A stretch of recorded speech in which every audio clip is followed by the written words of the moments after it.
पुरीसोबतची भाजी बनवण्यासाठी मी इथे कोथिंबीर कट करून घेतलेली आहे. त्यानंतर लसूण, अद्रक, जिरे आणि थोड्या कोथिंबीरीच्या काड्या यामध्ये घातलेली आहे आणि थोडं खोबरं मी डायरेक्ट गॅसवर भाजून आणि हे सर्व त्याची पेस्ट करून घेतलेली आहे.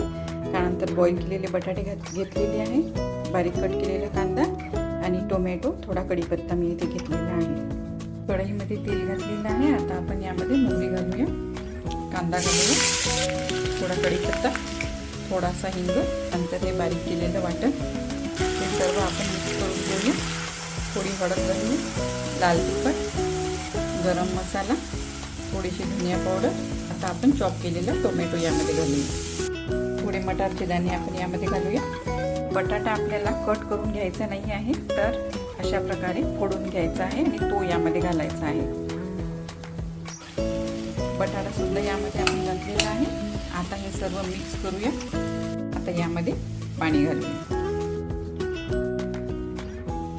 मीठ घालूया, वरून थोडी कोथिंबीर घालू आणि 5 ते 10 मिनिटं आपण छान उकळी आणूया.